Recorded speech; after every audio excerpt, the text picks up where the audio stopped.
مفتی صاحب ہمارے ساتھ یہاں موجود ہیں۔ مفتی صاحب جو ہمیں واقعات سناتے ہیں تو وہ بڑے انسپائر کرتے ہیں نوجوان نسل کو بھی، ہمیں بھی، اور بہت کچھ اس سے سیکھنے کو ملتا ہے۔ مفتی صاحب، حضرت جلیبیب رضی اللہ تعالیٰ عنہ، ان کے بارے میں زیادہ لوگوں کو علم نہیں ہے، لیکن ان کی بھی بڑی جو بھی ہے انسپائر والی کہانیاں ہیں جو انسپائر کر دیتی ہیں انسان کو۔ تو میں چاہوں گا جو ہماری یوتھ ہے ان کو کچھ حضرت جلیبیب کے بارے میں بتائیں۔ شہری بھائی، آپ نے بالکل بڑی خوبصورت بات کی۔ جو جتنے بھی صحابہ کرام ہیں وہ رسول اللہ صلی اللہ علیہ وسلم کی جو بھی صحابہ کرام ہیں وہ تمام ہمارے لیے انسپائرنگ ہیں۔ بالکل، ان تمام کے واقعات جو ہیں وہ ہمارے لیے مشعل راہ ہیں۔ بے شک۔ حضرت جلیبیب رضی اللہ تعالیٰ عنہ ایک ایسے صحابی ہیں کہ جن کے بارے میں زیادہ لوگ بات بھی نہیں کرتے، تذکرہ بھی نہیں ہوتا۔ آپ یاد رکھیے کہ حضرت جلیبیب ایک عام شکل و صورت کے صحابی ہیں۔ رنگ سیاہ ہے، حدیث میں آتا ہے کہ ہونٹ موٹے ہیں، ناک چپٹی ہوئی ہے، اور بشکل و صورت اتنے خوبصورت نہیں ہیں جتنے باقی لوگ ہیں، تو جس کی وجہ سے نا وہ خاموش اور پیچھے پیچھے رہا کرتے تھے۔ ایک مرتبہ رسول اللہ صلی اللہ علیہ وسلم نے پوچھ لیا کہ جلیبیب کہاں ہے؟ تو حضرت جلیبیب غلام بھی تھے، کبھی کسی نے پوچھا ہی نہیں جلیبیب کے بارے میں، تو ایک دم خوش ہوئے اور صحابہ کرام کو کہنے لگے کیا رسول نے میرا پوچھا ہے کہ جلیبیب کہاں ہے؟ تو تمام صحابہ نے کہا ہاں جلیبیب، رسول نے تمہارا پوچھا ہے۔ جب حضرت جلیبیب سامنے جاتے ہیں تو رسول حضرت جلیبیب کو دیکھتے ہیں محبت سے، کہتے ہیں جلیبیب تم نکاح کیوں نہیں کرتے؟ تو حضرت جلیبیب خاموش ہو جاتے۔ پھر دوسری بار ملے، جلیبیب تم نکاح کیوں نہیں کرتے؟ پھر خاموش ہو گئے۔ پھر تیسری بار جب ایک دوسری جگہ ملاقات ہوئی، کہا جلیبیب میں تم سے کب سے کہہ رہا ہوں تم نکاح کیوں نہیں کرتے؟ تو حضرت جلیبیب عرض گزار ہوتے ہیں یا رسول اللہ مجھ سے کون نکاح کرے گا؟ مجھ سے کون نکاح کی خواہش کرے گا؟ نہ میرا کوئی نسب اتنا اعلیٰ ہے، نہ مال ہے میرے پاس۔ اور پھر تو رسول اللہ صلی اللہ علیہ وسلم نے فرمایا جلیبیب تم نہیں جانتے کہ تم بارگاہ رسالت میں اور اللہ کی بارگاہ میں کتنے مشہور ہیں۔ اور پھر رسول نے فرمایا تم ایسا کرو، دو روایتیں، ایک روایت میں یہ کہ رسول خود رشتہ لے کر گئے، ایک میں ہے کہ حضرت جلیبیب گئے۔ رسول اللہ صلی اللہ علیہ وسلم خود رشتہ لینے جاتے ہیں اس وقت عرب کے سردار کی بیٹی کے پاس، دروازہ کھٹکھٹاتے ہیں، سردار خوش، محمد رسول اللہ صلی اللہ علیہ وسلم آ گئے۔ اندر بٹھایا تو والد صاحب کو رسول اللہ صلی اللہ علیہ وسلم بیٹی کے والد کو بولتے کہ میں نکاح کی نیت سے کسی کا نکاح پیغام لے کر آیا ہوں۔ تو وہ خوش ہو گئے، شاید رسول اپنے نکاح کا پیغام لائے ہوں، آج ہمارے گھر میں رحمت آ گئی ہے۔ تو رسول نے فرمایا آج میں نکاح کا پیغام لے کر آئے ہوں جلیبیب کے لیے۔ اب وہ والد خاموش ہے، رسول اللہ صلی اللہ علیہ وسلم کو انکار بھی نہیں کر سکتے، اور سامنے حضرت جلیبیب ہیں کہ نہ نام و نسب ہے نہ کچھ ہے، خاموش ہو گئے۔ میں یہاں ہاں کر دوں، بیٹی مانے نہ مانے، اور بیٹی بھی ایسی جو سردار کی بیٹی ہے جس کا حسن بڑا مشہور ہے اور پارسائی میں بھی مشہور ہے، تقوی اور زہد میں بھی مشہور ہے، ہر بندہ ان سے نکاح کا خواہش مند ہے۔ تو والد صاحب خاموش ہیں، جواب نہیں دے پا رہے۔ اتنے میں کہتے ہیں چادر کی اوڑ سے بیٹی خود کہتی ہے کہ ابا مجھے یہ رشتہ منظور ہے۔ والد صاحب پریشان ہو گئے، کہا بیٹی تم نے سنا ہے محمد عربی اپنے رشتے کے لیے نہیں آئے، غلام کے جلیبیب کے رشتے کے لیے آئے، تم نے جلیبیب کو نہیں دیکھا، میں نے دیکھا ہے۔ ابھی وہ جلیبیب کے بارے میں بتا ہی رہے تھے کہ بیٹی کہتی ہے کہ ابا آپ یہ نہ دیکھیں کہ کشتہ رشتہ آیا ہے، آپ یہ دیکھیں لے کے کون آیا ہے۔ محمد رسول اللہ ہمارے گھر آئے، مجھے راضی ہوں میں۔ رسول اللہ صلی اللہ علیہ وسلم خوشی خوشی اٹھتے ہیں، حضرت جلیبیب کو خبر پہنچاتے ہیں کہ جلیبیب تمہارا نکاح طے ہو گیا اور فلاں کے ساتھ۔ حضرت جلیبیب خوشی کا عالم ہے، پھولے نہیں سماتے، خوشی خوشی تمام مدینہ کی گلیوں میں اعلان کرتے ہوئے جاتے ہیں کہ میرا نکاح طے ہو گیا۔ اور کس نے کرایا؟ سردار الانبیاء نے، رسول نے خود کروایا ہے۔ اور یہ بات ہی چل رہی تھی کہ خبر جنگ کی آ جاتی ہے کہ کفار کے ساتھ جنگ ہے۔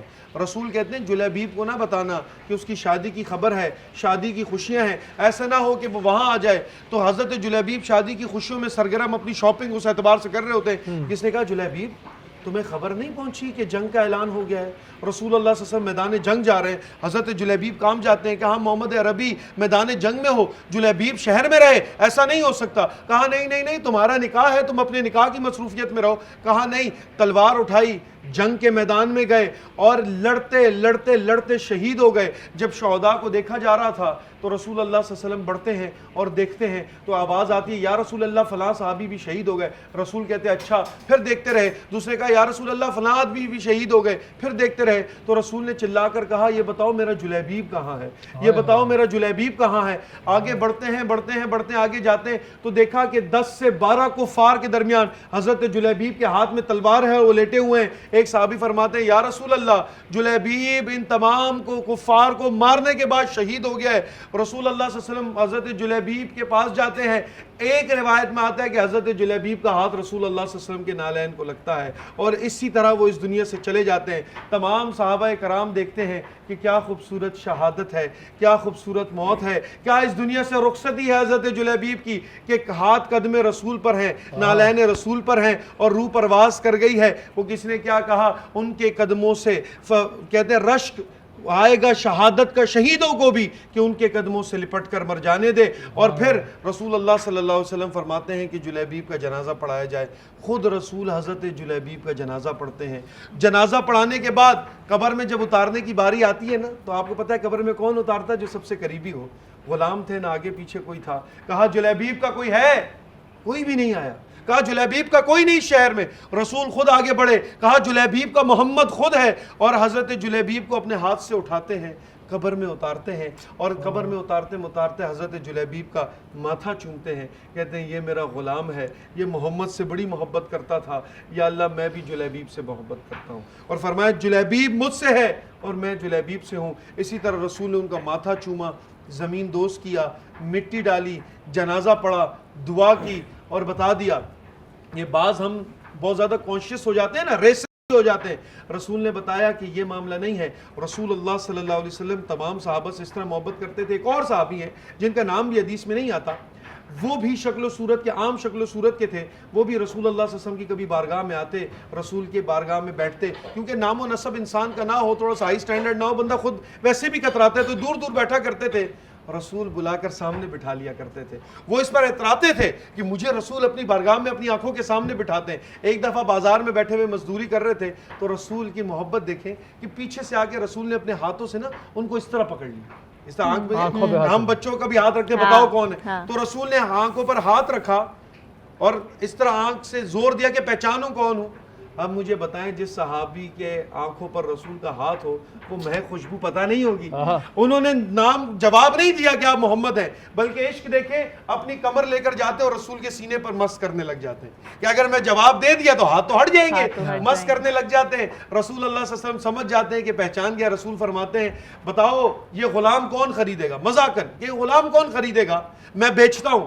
تو وہ آنکھ اٹھا کر دیکھتے ہیں, فرماتے ہیں یا رسول اللہ اس غلام کو کوئی اور نہیں خریدے گا کیونکہ قرآن یہ غلام آپ پر فدا ہو چکا ہے. یہ رسول اللہ صلی اللہ علیہ وسلم کی اخلاقیات تھے. اور میں ہمیشہ کہتا ہوں کہ زلف دیکھی ہے کہ نظروں نے گھٹا دیکھی ہے, لٹ گیا جس نے محمد کی ادا دیکھی. یہ بالکل دیکھیں, اب جب اس طرح کی انسپائرنگ کی اسٹوریاں ہم سنتے ہیں تو بڑی انسپریشنل ہوتی ہیں ہمارے لیے, بڑا ہمیں جسے کہتے ہیں سیکھنے کو ملتا ہے. اور ہم کسی کو سمجھ رہے ہوتے ہیں کہ یہ بڑا کمتر ہے, لیکن ہمیں نہیں پتا کہ وہ میرے رب کی نظر میں کتنا اہم ہے.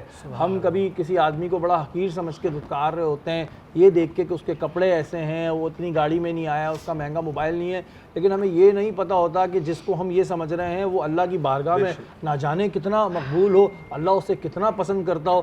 تو اس طرح جب بھی ہماری زندگی میں, عام زندگی میں ہمارا لوگوں سے کبھی بھی بات ہو تو ہمیں اس کو اس لحاظ سے نہیں جج کرنا چاہیے کہ یہ کم شکل ہے, کم صورت ہے, یا پھر اس کے پاس اتنا سٹینڈرڈ نہیں ہے. ہمیں صرف یہ دیکھنا چاہیے کہ کہیں میرا رب اس سے بہت راضی تو نہیں ہے.